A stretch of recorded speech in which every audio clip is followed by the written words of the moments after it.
Bonjour à tous. Bonjour, alors moi je suis Clémence du blog Turbulence Déco et aujourd'hui on va vous expliquer comment créer une planche de matériaux. Donc Étienne de Daniel Édition. Une planche matériaux qu'on appelle Material Board, c'est un outil qui est utilisé en général par les architectes d'intérieur et ça va servir de guide tout au long du projet. L'idée c'est vraiment qu'on rassemble des matériaux et des textures et des couleurs qu'on souhaite mettre et qu'on souhaite tester dans le projet. Si vous êtes sur le point de rénover un espace conséquent et que vous avez beaucoup de choix à faire, cette vidéo est faite pour vous. Donc la première étape avant de créer sa planche de matériaux, c'est de se créer une planche de tendance. Alors la planche de tendance est différente de la planche de matériaux parce que c'est sur l'ambiance d'un film, les couleurs d'un tableau. On peut aussi aller rechercher dans la presse déco, dans des catalogues, dans des livres, des choses qui vous plaisent. L'étape 2, ça va être la récolte des échantillons.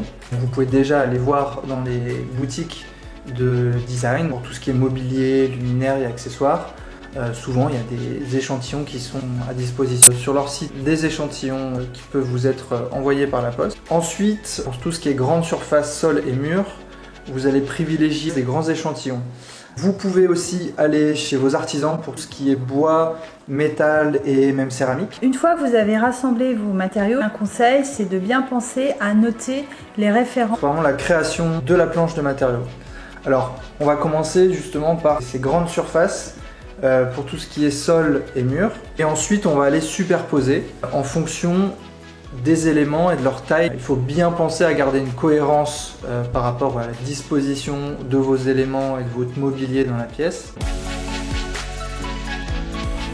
Une fois que vous avez constitué votre planche de matériaux, vous allez pouvoir passer à la phase des achats. C'est assez facile pour certains matériaux, comme dans ce cas-là, vous allez pouvoir commencer à chercher des éléments comme un luminaire en laiton. Ce qu'il faut savoir, c'est qu'une planche de matériaux n'est jamais complètement fixe et elle va vous permettre de vous guider et de voir si ça reste cohérent. Vous allez pouvoir aussi essayer de tester des matériaux, d'aller chercher celui qui correspond le mieux. Alors, deux petits conseils. Si vous savez que vous allez avoir beaucoup de plantes dans votre intérieur, n'oubliez pas de mettre une touche de végétation parce que ça va être beaucoup plus cohérent avec le résultat final. Deuxième astuce, ça va être de ne pas surcharger votre planche de matériaux pour que ce soit clair visuellement. Donc en général, on conseille entre 10 et 12 éléments par planche. J'espère que cette vidéo vous aura inspiré et vous donnera des idées pour faire ce travail.